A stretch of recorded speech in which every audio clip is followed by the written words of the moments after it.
بسم اللہ الرحمن الرحیم۔ حضور صلی اللہ علیہ وسلم کی نظروں میں دنیا کی حقیقت۔ حضرت انس رضی اللہ سے روایت ہے کہ ایک روز رسول اکرم صلی اللہ علیہ وسلم باہر نکلا، ہم نے آپ صلی اللہ علیہ وسلم کے ساتھ تھا۔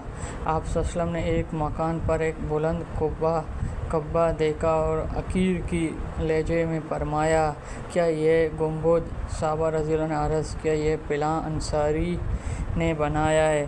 آپ صلی اللہ علیہ وسلم نے یہ سن کر خاموش رہا، بات کو دل میں منفی رکھا، یہاں تک کہ قبہ بنانے والے آ گیا اور رسول اکرم صلی اللہ علیہ وسلم نے سلام کیا تو آپ صلی اللہ علیہ وسلم نے منہ پھیر لیا، یہاہ تک کہ اس شخص نے چہرے پر غصے کے آثار محسوس کیا تو آپ صلی اللہ علیہ وسلم کے منہ پھیرنے سے آپ صلی اللہ علیہ وسلم نفرت کو معلوم کرے۔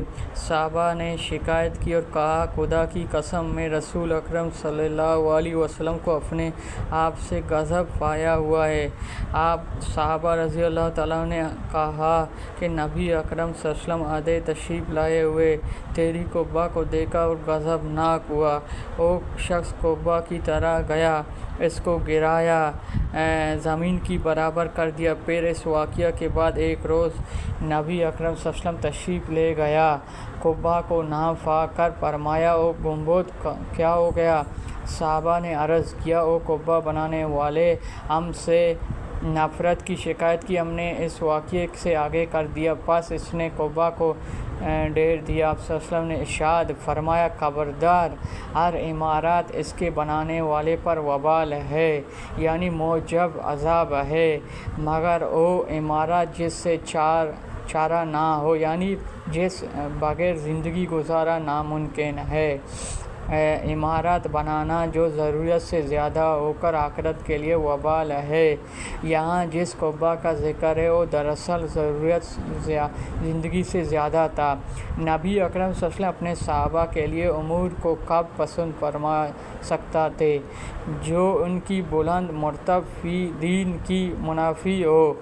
آخرت کے لیے جو عمارات بنایا جائے، مثلا مساجد، مدارس دینی اور اس کا حکم۔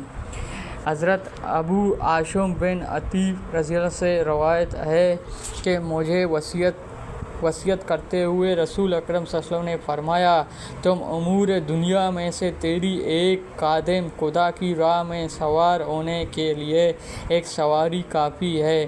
مثلا بعض نسب میں دال کے ساتھ یہ نسب تشریح اس حدیث پاک میں رحمت العالمین کسی درجے اور دنیا اور آخرت دونوں کے حقیر کی روایت بیان ہے، یعنی خادم سواری کی گنجائش اجازت دے دیا تاکہ جہاد یا حج کی طلب، علم کی سفر کرنا آسان ہو، مرتبہ بغیر ضرورت کی عنایت کرنے کی تعلیم ہے۔ جو ترجمہ حضرت عثمان رضی اللہ سے مروی ہے کہ نبی اکرم صلی اللہ علیہ وسلم نے ارشاد فرمایا، ان چیزوں کے سوا آدمی کے بیٹے کا کسی چیز پر کوئی حق نہیں ہے، رہنے کے لیے گھر، تن، دان، کپڑا، خشک روٹی، پانی۔ مشکوک میں ہے کہ جو شخص مشغول الہر نعمتوں پہ اتفاق کرے، اس سے قیامت کے دن حساب ان کے متعلق نہ ہوگا، کیونکہ یہ نفس کی حقوق ضرور یہ ہے جو ان کے علاوہ لذتوں کا سامان معیار کرے، ان کے متعلق سوال ہوگا، ان کا شکر۔ حضرت سہیل بن سعد سے روایت ہے کہ ایک شخص نے حاضر ہو کر عرض کیا، یا رسول اللہ، مجھ پر کوئی ایسی عمل بتائے کہ میں جب اس کو کروں تو خدا تعالیٰ کے بندوں مجھ سے محبت کرے۔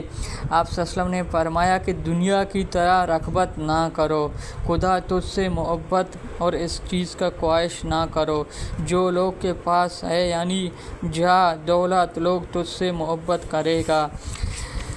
بزرگوں نے لکھا ہے کہ حق تعالیٰ شانہ کے راستے پہلے قدم زید، یعنی دنیا سے بے رغبتی، پس جس شخص جس کو آقا تعالیٰ شانو اپنے بنانا چاہتا ہے، اس کے دل میں دنیا سے اچانک بے رغبتی کر دیتا ہے۔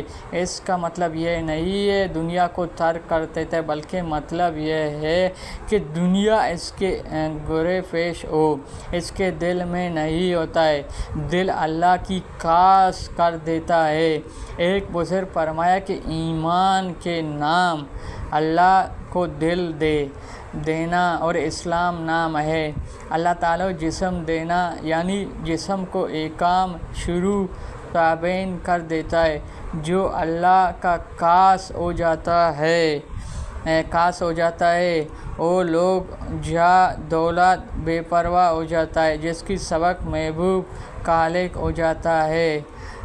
بھی صاحب مسرق لکھتا ہے کہ زید کامل یہ ہے کہ دنیا فاس ہو پھر بھی اس کی طرح رغبت نہ کرے۔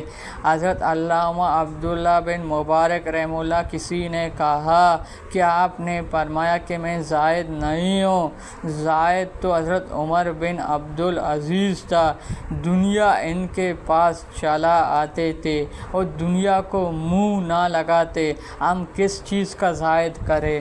یہ آپ لوگ کیسے لگا؟ اچھا لگا میرے چینل کو سبسکرائب لائک کریں، شیئر کریں، بیل آئیکن کی بٹن دبائیں۔ مجھے اجازت دیجیے، اللہ حافظ۔